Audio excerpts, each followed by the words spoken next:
Hello and welcome to The Blitz, the defense analysis podcast. I'm Big Italy 42. He is Josh Shepardson at BChad50. Talking about some of your favorite plays for defense this week. Obviously, with the Thanksgiving slate, 3-game slate there, that's 6 defenses, not all of which were viable defenses, but 6 taken out of the potential pool. And there's no real clear-cut, obvious number one play. Aside from this first one, it's probably as close to a chalk play, I guess, as you would get. Arizona Cardinals against the San Francisco 49ers here. It is the Cardinals on the road, but it's also Blaine Gabbert, and this is a defense that they're very talented, but they haven't been a dominant defense. Not the type that you want to pay $5,300 necessarily for in a cash game, but they're facing Blaine Gabbert, who, he hasn't been as awful as you'd expect, but it's also been, the Atlanta Falcons defense, who's not very good. Seattle defense, who has been kind of a disappointment this year as well. So I'm still looking at this being Blaine Gabbert, a guy who is fortunate to be in the NFL. And the Cardinals, they're going to just dare him to throw the ball down the field. Yeah, and the other really nice thing about the Cardinals, and I think it's easy to overlook when you're analyzing defense, is how good their offense is. I mean, this is the highest scoring offense in football. They race out to a big lead, and you put Blaine Gabbert in predictable passing situations. And opportunistic ball hawks like Tyrann Mathieu and Patrick Peterson, they are built for putting up fantasy points in double-digit spreads like this. And Cardinals, biggest favorites this week at 10.5 points. Like their upside, but like you said, I don't think you have to pay up for them in cash games.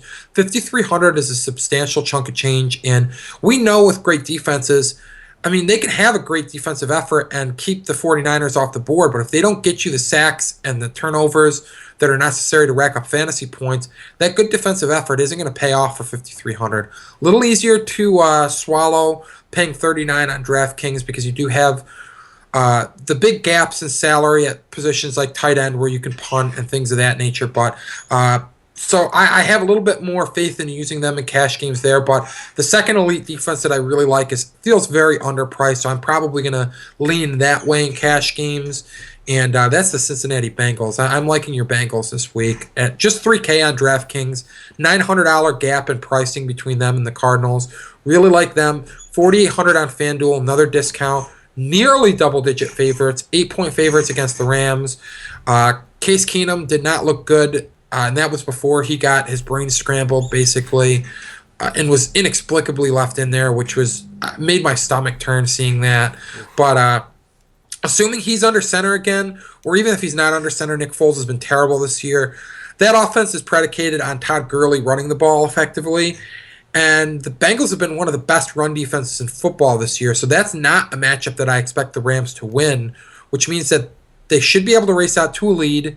They should be able to keep the offense in check. And if you put either Foles or Keenum back in predictable passing situations, it's going to be a really long day for the Rams. Yeah, and like you mentioned here, this is a team that couldn't even score more than 13 points against the Ravens, who have been one of the worst defensive units in football. Yep. And Bengals dealing with some injuries, but at the same time, this is probably the worst offense in all of football. It's a terrible offense. You got Todd Gurley, like you said, so Bengals are smart enough, well-coached unit. They're going to be load up the box, try and beat us down the field, and good luck with that. It's not going to be pretty, and the Bengals are going to be getting after the quarterback. That pass rush is fierce. So whichever guy it is, if his brain's already not scrambled, it might get that way this week. Yeah, the matchup is perfect. The fact is, the two elite defenses that I like this week are facing the lowest scoring offense in football and the second lowest scoring offense in football. That's not by coincidence. That's not by chance. They're really bad offenses and very good defenses facing them. So yeah. I really like both plays this week. Yeah, and Bengals now all of a sudden looking in the rearview mirror, a couple games ahead of the Steelers. Yep. So definitely coming off 2 losses. This is a perfect spot to come out and assert yourself against just a bad Rams offense. Excuse me. Next up, you got the Jacksonville Jaguars here against the Chargers, who I'm not sure what was worse, the Chargers' offensive performance last week or Philip Rivers' mustache, but they were both pretty terrible. And, this is an offense that once Keenan Allen went down, obviously, that was right around the time that Antonio Gates had just come back, and all of a sudden, you can't get the ball to Antonio Gates. You obviously have no Keenan Allen.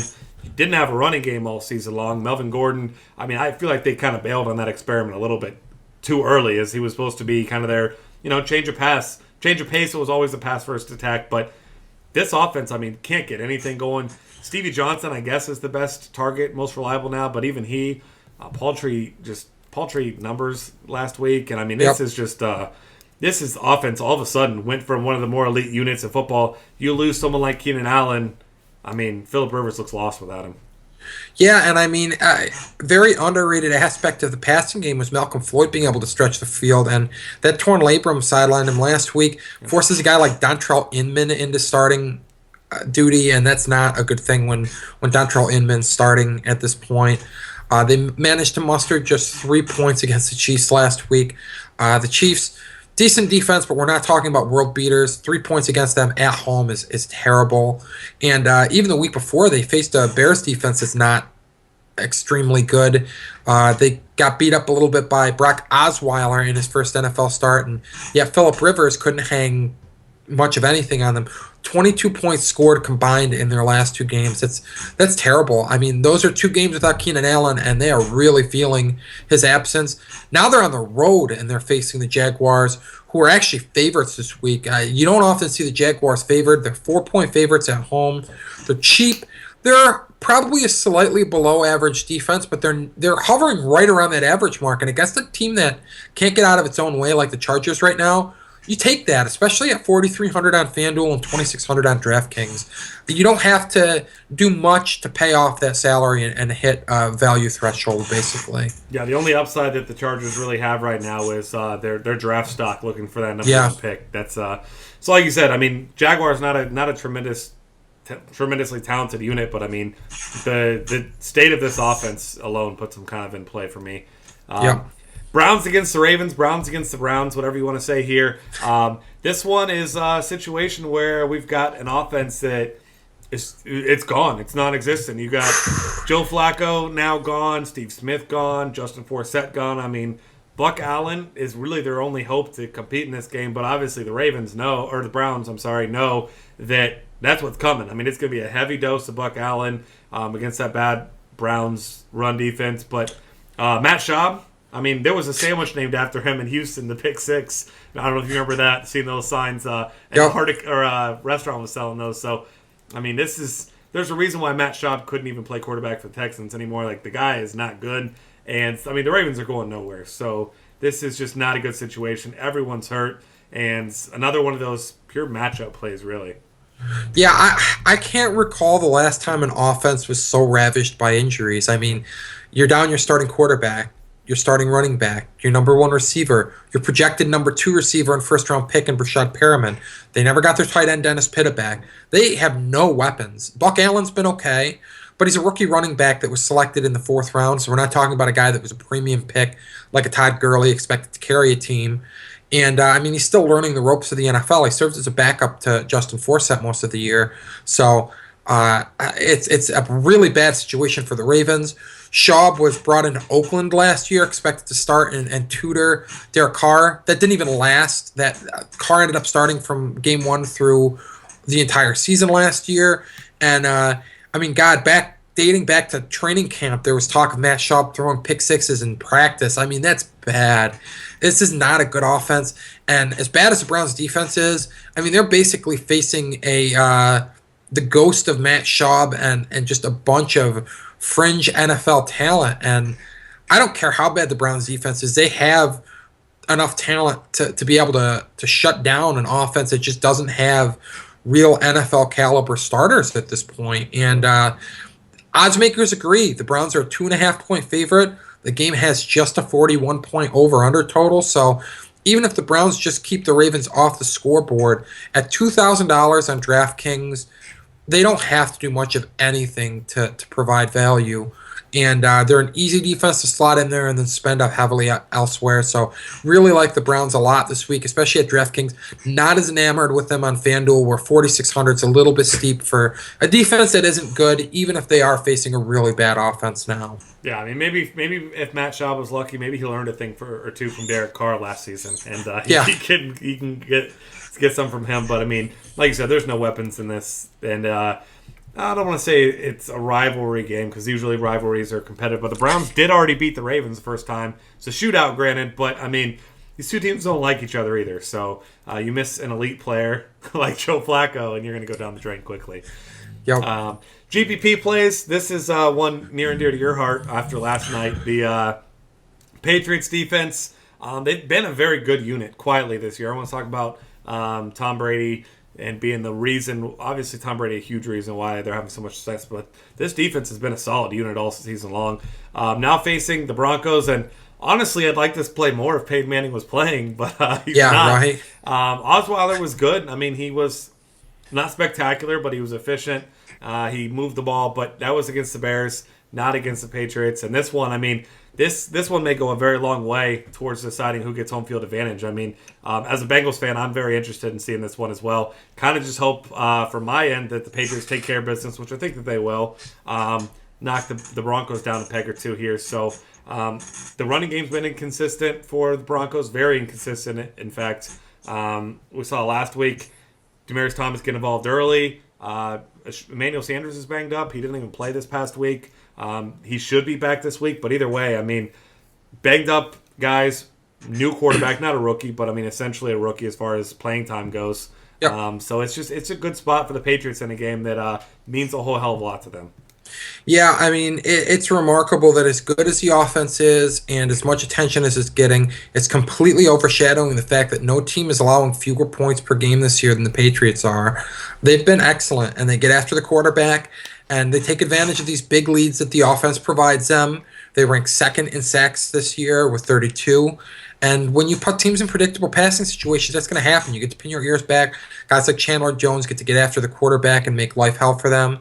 And they've done that. They've played really well this year, allowing just 18.2 points per game.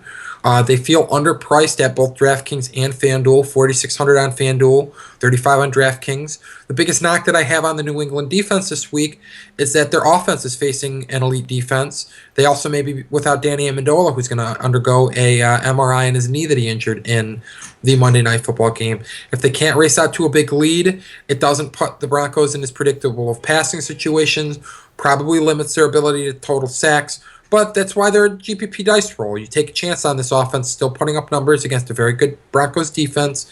And if they race out to the lead that they are capable of racing out to, then you put Brock Osweiler in situations where, well, they're not favorable. I mean, he was sacked a handful of times by the Bears. New England can get after the quarterback significantly better than the Bears could. This has some upside, but it's not without some downside as well. But I do like New England a lot this week in GPPs. Yeah, makes a lot of sense. And then next up, your GPP gold kind of dug deep here. The Steelers at the Seahawks. You mentioned the Steelers. I mean, as far as on a points per game basis, have actually been pretty solid this season. And this is a Seahawks defense that kind of getting by on name recognition. I mean, they really haven't been that dominant defense. So that's a good spot for the Steelers to put up some points. And as you mentioned here, I mean, Russell Wilson's been taking a beating this year, and maybe it's better for the Seahawks that they have Thomas Rawls in there now too. But I mean, if you're the Steelers, you got to decide what you want to do here. And the way that offensive line has been playing, I mean, I'm going to be going after Russell Wilson. Yeah, and the thing is the Steelers are road dogs, and usually I try to avoid road underdog defenses at all costs. It's just not a not usually a favorable game flow situation, but this isn't your typical offense. This is a very explosive Steelers offense that can hang points. Big Ben, Antonio Brown, Martavis Bryant, and even resurgent D'Angelo Williams can score some points. And if they can get a lead against the Seahawks and force Russell Wilson to drop back and take the ball out of Thomas Rawls' hands, no one's been sacked more than the Seahawks quarterback, Russell Wilson. 35 sacks allowed this year. That creates a very high ceiling for a defense. And really, in GPPs, it's all about the ceiling, baby. Got to chase these teams that can put up points. And I'm banking on the odds makers being a little off on this one, banking on the Steelers getting off to an early lead, taking the ball out of Thomas Rawls' hands and forcing them to air it out. And if that's the case, I don't think that the Seahawks have the receivers and pass catchers to exploit a softish Steelers secondary. I mean, they don't have great corners. They don't have great safety play. Their front seven's pretty good, and they can get after the passer. Their 28 sacks this year is a pretty solid total. Yeah, I mean, and that's what you're paying for here, the floor, and hoping that you can get some upside with with some turnovers there. But they certainly get out the quarterback, and the Seahawks certainly no stranger to letting their quarterback get hit either. Tampa Bay Buccaneers here at the Colts. We got 40-year-old Matt Hasselbeck stepping in for Andrew Luck. And this is another one of those situations where maybe you wish Andrew Luck was in there because Hasselbeck's actually been better than he has. But still at the same time, this is a team very inconsistent running game. Their pass catchers have been inconsistent as well. T.Y. Hilton and company, Dante Moncrief seems like the favorite target for Matt Hasselbeck. He and Hilton really haven't been on the same page hardly at all in the games that he's played. So Buccaneers slowly on the rise towards that playoff picture here. And big game for the Colts here as well. But this offense just hasn't looked very good. And this one's got to go one way or another. If I got to take one side of the defensive units, it's going to be the Buccaneers because that Colts defense is just not very good. Yeah, and you hit the nail on the head with the running game. They haven't been able to generate much of a rush at all. And if you're relying on a 40-year-old quarterback who really has played above his skis so far this year, as being asked to do more than game manage, which is problematic if you're the Colts. You certainly shouldn't be relying on Matt Hasselbeck to carry you. That's not an ideal situation at all. Turned the ball over twice last week, was sacked twice by the Falcons. The Falcons' defense actually isn't as good as the Buccaneers, at least in my opinion. The Bucs, you look at the points allowed per game, 25.4 is high. The rest of their numbers look really sharp, though. 5.2 yards per play is around average. 20 turnovers forced is well above average. 23 sacks is above average. And get after the quarterback, they can force some turnovers. This is a pretty good unit that does have some upside, and they're playing well, especially now that Jameis Winston is not putting them in compromised positions because he's carrying the football instead of turning it over. That's going to help the defense. 3-point road dogs, which means that basically this would be a pick-em most likely, or pretty darn close to it at a neutral field. So Colts getting that 3-point home benefit of the doubt, basically. I like the Bucs here. I think that this is going to be a low-scoring affair, and I think that they can get after an older quarterback like Matt Hasselbeck. I think that they can stop the run. Frank Gore hasn't been particularly good on the ground this year. Ahmad Bradshaw's a shell of his former self. And if you make Matt Hasselbeck air it out, good things are going to happen for your defense. Yeah, and next up we got the best quarterback defensive player unit in football, and Brian Hoyer and J.J. Watt. All right, I can't even say that with a straight face, but I'm a huge Brian Hoyer fan, of course. But either way, J.J. Watt looking like his dominant self over the past couple weeks. Texans been one of the better defensive units in football over the past about month here, and Saints not the same offense they are at the Superdome when they're on the road. And, all of a sudden, this is a Texans team that by default has a chance to win the AFC South. In fact, they're tied with the Colts for first place. So this is all of a sudden a huge game for both of these teams. And Texans are the team that's kind of trending upwards, whereas the Saints, with that terrible, terrible defense, yes, you get rid of Rob Ryan, but is this defense all of a sudden going to be more talented than it was before? No, it's not. And I'm not a believer in worrying about, people are asking what do you think about the bye week? Are the Saints defense going to make plays? No. It's the same defensive unit. You can coach them however you want. If don't have talented playmakers, going to be hard to make plays. But the Texans definitely have talented playmakers on defense, and a lot of them. Yeah, and you pointed out the fact that the Saints aren't the same offense on the road, which is definitely true. Brees hasn't been the same on the road throughout his career. Watt's getting after the quarterback, and outside of getting absolutely blasted by the Dolphins, they've been very good of late. 3 straight games of holding opponents under 20 points. They've done so in 4 of their last 5 contests, again, the exception being that Dolphins game where they just didn't show up for the first half. Apparently they were all sleeping in the locker room, got the wake-up call at halftime, came out and played much better in the second half. The one additional reason that I really like the Texans is, as you said, the Saints defense is absolutely lost. If Hoyer hangs a big number on this defense, which is possible, we saw Kirk Cousins do so against this Saints defense, all of a sudden the Saints are stuck playing catch-up. And we like when teams are stuck playing catch-up. The more times that a quarterback has to drop back, the more sack opportunities you have. The more sack opportunities you have, the more strip sack opportunities you have, the more turnover chances you have. All these things create a higher ceiling. And while the spread is only 3 points, the spread in that Saints-Redskins game was just 1 point a couple weeks ago, and we saw that the Redskins blew the doors off of that. When you have a defensive unit as inept as the Saints are, it's tough for odds makers to put a spread on it that doesn't have potential to just melt down. And I think that's the case here. I think Hoyer's a good enough quarterback to exploit their really bad secondary. And again, if the Texans get out to a big lead, all of a sudden you got J.J. Watt beating down on Drew Brees back there, and it can create some very favorable situations for the Texans. Yeah. All of a sudden, Texans look like that team that nobody really wants to play right now either with that defensive unit. So it's going to be a fun one. But either way, that'll wrap things up for us for the defensive analysis for this week. Find us on Twitter at DF Cafe. Subscribe to our YouTube channel. Check out all the rest of our NFL, NBA, NHL, every other content at dailyfantasycafe.com.